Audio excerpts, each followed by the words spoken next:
Today I'm going to show you 3 levels of American breakfast sandwiches, one from a famous brand, another from my favorite restaurant in Shanghai, and then I'm going to make one including homemade American breakfast sausage. First is a certain famous chain. I feel like I don't even need to introduce this one. I'm not a snob, guys. It still tastes pretty good. A bit dry, but good flavor from the bread and the meat.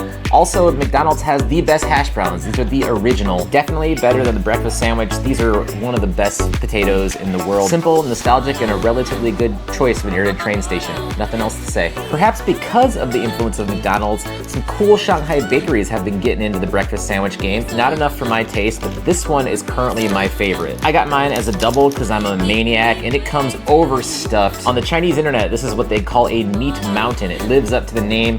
Fantastic sear on the pork. Yeah, this reminds me of my childhood, guys. I used to eat these with my dad on the weekend. When I was,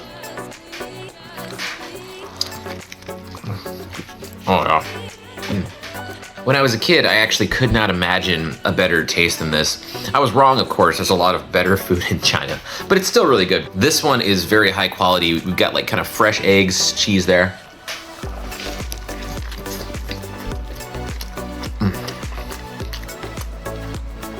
Oh, that's good. Honestly, this is better than most of these that you might get in the US. Just because it's fresh, you know? High quality bread. The hash browns, I know from experience too, are closer to McDonald's than you would expect.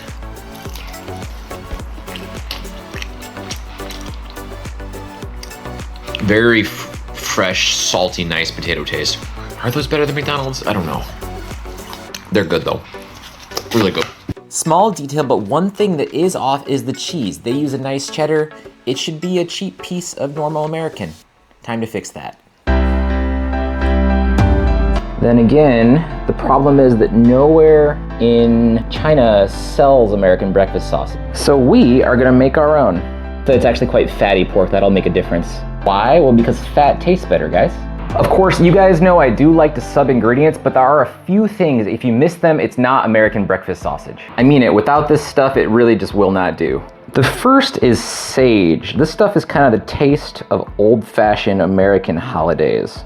Dried is fine, but today I'm going fresh because I guess this whole video is a bit extra. Also thyme, probably one of the most classic ingredients of Western food.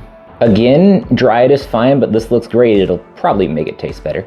Most Americans would use garlic powder just because Americans freaking love powders for some reason. But this fresh garlic obviously will be better. Another useful ingredient is fennel, though this one you don't want very much. It's optional, adds a kind of distinct anisey taste.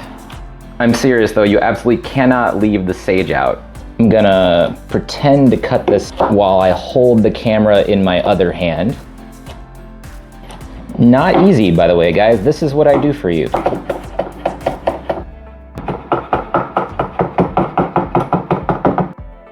This might even be slightly too much, but the problem with this stuff is it's extremely hard to find a use for it unless you're cooking like a Thanksgiving turkey. Definitely need to go in this sausage or it will literally just rot in my fridge. Though who knows, maybe I will be cooking Thanksgiving on this channel. It's not impossible. This stuff cannot be peeled one-handed. You're gonna have to take it on faith that I actually did it. Yeah, no, that's not happening. Cheeky bit of time there, as the Brits might say. Or not, sorry guys. We are doing a robust amount of garlic. Again, probably more than you would get in most cases in America. That's okay, it's all for flavor. Bam, take that. Give this a murderous chop. No, not yet. I think I want this pretty fine. There we go. I think that'll kind of disappear in there. Okay, and there's our not so secret spice mix. And don't skip the sage! Decent amount of meat there. Looks a little bit like a human brain, but that's okay. Gonna salt it and hit it with Weijing. Just kind of by sight, which is much easier to do when you're actually looking at the meat directly. I don't use recipes very often, but if you've got any common sense, it's just not too hard to guess how much goes on here. Curious, you can actually take a little handful and fry it in a pan and taste how salty it is. But we are living wild today. Black pepper off camera, also because of the one hand situation. There it is, see, just so you know I'm not lying to you. And improvisation, just to be a bit naughty, a little bit of white pepper too. I know a lot of people in China only have this. If this is all you use, it's probably fine. Then we are going to toss our spice mix in. We are going to reconsider and use our hands. Don't waste this bit here. Honestly, it looks beautiful already, but now it is time to mix. We want to mix this fairly aggressively, not quite as much as you would a Chaoshan meatball. That's actually too firm, but enough that it's firmer than the average hamburger, which most chefs will do fairly loose. That looseness is actually one of the key characteristics of a hamburger, whereas with this, especially once we age it in the fridge, we want the salt to give it a little bit more firmness and elasticity.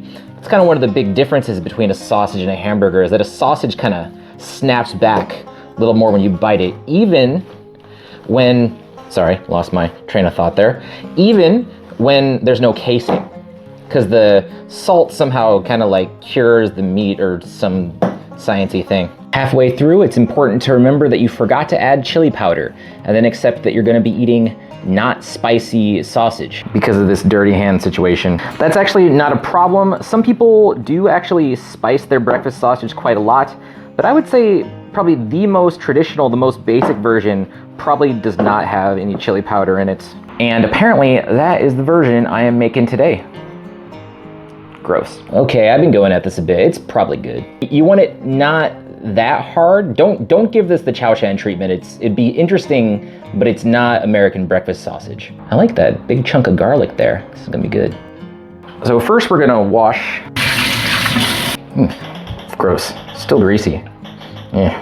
Kind of a nasty recipe. Keep that in mind if you decide to do this. Not that most people will, but that's okay. And then you can pop this bad boy in the fridge. Overnight is best. I'm probably just gonna do a few hours because I want to eat it for dinner. Also, there's so much that this is probably gonna get cooked tomorrow as well. Be careful buying fresh thyme. This stuff is not as hard to use as rosemary, but I'm not sure if I've ever actually finished a pack of this size. Ironically, I don't actually cook enough Western food, so it just kind of sits there. We'll see this time. I'm mostly gonna pass the time by editing some videos, but unfortunately, I think that I need to use these first as well. You saw how fatty that pork was. Unfortunately, I'm not sure if I have a choice. Last thing worth mentioning for now is this bread. I'm not gonna be making an English muffin at home. It's actually not even my preferred form factor for a sandwich like this. These are just good quality buns that I sourced from a local shop. Nothing wrong with it though. The most famous breakfast sandwich in the United States, the New York bacon, egg, and cheese, is basically served on a bun similar to this. It's called a Kaiser roll, not quite the same, but the differences are academic. I think basically any high quality hamburger bun is enough for most people. They're easier to get, which helps. Wait, I nearly forgot the most important ingredient. Aside from the sage, this is almost definitely the best brand in China. Even though it's a little more expensive, any will work, it's fine. These artificial little slice thingies. 这是这个三明治的灵魂，真的。Sorry guys, it is not actually night yet. However, I am too excited to wait. There are a million different ways to make a patty, but what I'm gonna do today is I'm gonna put this on oiled parchment sheets. A little more, I think I want a big thick boy. Yeah, there we go. Does not need to be this big, but this is how we're gonna do it. I'm gonna use a second seat to press it. So just kind of flatten it out into a big hamburger patty down there. Well, sausage patty, not hamburger patty. You wanna cook this in a relatively thick pan and let it get as hot as possible before you put the patty on there. I'm going non-stick today just because it'll keep the burger from breaking up. While that is heating up, I'm also gonna prep some eggs. Uh-oh. There we go, no shell, no shell, yes! A little bit of salt and waging in there as well. And then you want to beat these so that when you cook them, there is no white visible. You want the yellow and the white to completely have mixed. That's, nope. That's probably fine. And there we go, she's a beauty. The benefit of this method is you can just kind of pick up the paper, and I don't even need to touch that stuff again. You can just pop it in here. Pull it off, and there you go. That is already sizzling nicely. Holy crap, it smells different. That sage is like already hitting my nose. God, it's like such a strong smell. What have I created here? Whoa. I'm gonna let it cook evenly, move it around a little bit. Oh, actually, I might have my heat too high. I'm gonna lower this a little bit. One thing to keep in mind about a sausage like this is because it's not beef, it's pork, you wanna make sure you cook it all the way through. So all that stuff I said about the very hot pan, that's hamburger advice. We're not cooking a hamburger. All right, please, forgive me, it was a mistake. Now that I have lowered the heat on the pan, we are getting a very slow and steady sizzling. It won't happen for a bit, but the fat is gonna kind of slowly render out of here. The other nice thing is that since there is that fat there, it's gonna catch the flavor from the garlic and the sage and kind of perfume it all the way through the meat. Ironically, perhaps one of the hardest parts of this is gonna be cutting the bread. You guys might not know this, but an ordinary knife will kind of crush bread, it will deflate it. I have a bread knife. Just please imagine that I'm cutting this right now. Shh. There we go. Oh, wait. Ooh, look at that. That's looking good. Whoa! Don't worry guys, not burned. That's flavor on there. That's it. I think I'm gonna lower this even more. Let this really kind of just go low and slow until it's done. Got this bread cut now, and I'm gonna use kind of a trick that people use in sandwich shops. I'm gonna take a little of the bread out of the top here. And the reason I'm gonna do that is it kind of gives the ingredients a little bit more room to hang out in there. Makes the sandwich a little bit less too tall. You don't have to do this, but you know, makes it low carb. Maybe not, bread's pretty good. You can see the pork's really kind of hanging out in a pool of its own grease here. Amazing color on there. Soon it's gonna start to splash and get dangerous. You want to prep your American cheese in advance. Not having it ready at the last minute can mess you up. Okay, so I've got those prepped and ready. 2 of them because I love life. Back to our big boy here and flip. Woo! Did I burn this? God dang it. Okay, no, it's all right. You know what guys? I might need to restart. I might have burned this. Let's see. Let me try this, see how it tastes. Oh, no, it's delicious. It's fine, we're good, it's perfect. I was a little worried there. What I'm gonna do is pop this guy back on here just for a second to melt the cheese. This is really what you want to be doing. It's on there. That's looking nice and melty. And notice these little brown bits on the bottom? That's actually where the goodness is at. Let these fellas hang out. Next, we're gonna actually toast the buns in the sausage fat here. If we were being healthier, we would drain this, but not today. A pretty light toast, kind of just letting them sit in the heat for a bit. Basically, it's really important that you want your buns to be warm when you eat. It's that small little touch, but without it, you basically have a bad sandwich. Whoa, yes, please.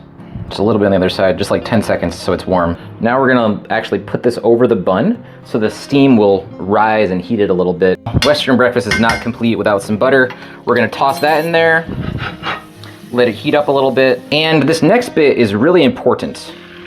You wanna make sure that with a breakfast sandwich, in my opinion, that you do not do extremely fluffy eggs. It's like a textural thing. This should be kind of like one thickish, solidish sheet.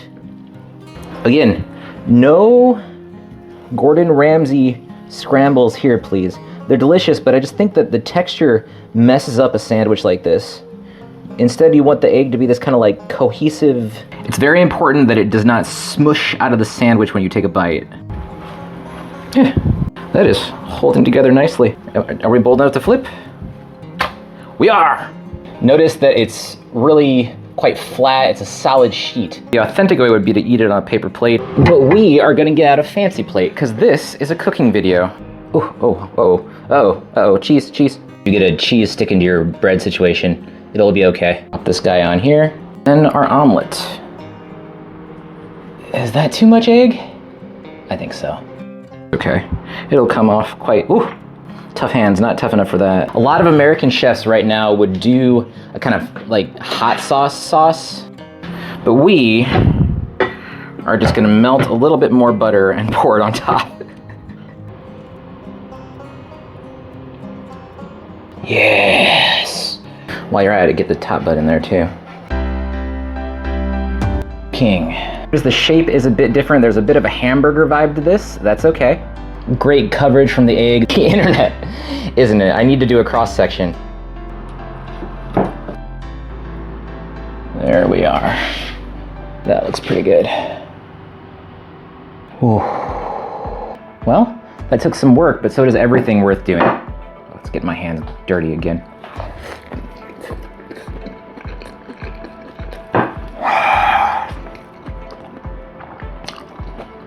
Oh man. Oh. It's so crispy. The crunch, especially like right here, this is not burned, it's taken to the exact right level of just flavor. Oh, that's like the best tasting meat that a person can put in their mouth. Again, we have a very kind of burger-like experience. Though I think probably the most important part of this is its purity. If you look at this, it's just sausage, egg, and cheese. There's no hot sauce or anything covering it up. That said, let's do a bite with hot sauce and see how it tastes. Americans love to do this on their breakfast. It is pretty good, but the kind of like perfect nostalgia of that original bite, just cheese on here. So obviously the big goal of this is to fix the biggest problem that I had with McMuffin, even though I think that they're amazing, still probably the best one of these in Shanghai. The American cheese makes a big difference. It just tastes like it should. The kind of perfume, the rising herbiness of the sage and the thyme, it gives it, for an American, this like nostalgic, distinct taste. It's a lot of calories in one little sandwich. Last question is gonna be the bread. If you love English muffins, there's kind of like a firmness and a bite there that a hamburger bun doesn't have. And of course, this actually does eat a little bit more like a burger. If you've ever been in New York and had a bacon, egg, and cheese, it's gonna be very familiar to you. To me, it tastes perfectly archetypal, in some ways more classic than a English muffin. I'm not gonna say that this is better, but I am gonna say that it's a sub that you don't regret. There are no problems with the changes that have been made here. Maybe not all of this, but much of it you could probably source throughout most of China? I think so. Should you make this? Well, to be honest, I started this video planning to say that you probably shouldn't. If you're in Shanghai, you should just go to McMuffin. I'm not like some other sort of like creators that you see on the internet sometimes. This does not trounce either of the sandwiches that I had. Even the McDonald's is really good, but this is honestly one of the best one of these I've ever had. But if you do, last public service announcement from Xiao Lajiao. What was that? Oh, I didn't hear you. Oh, he says, don't forget the sage.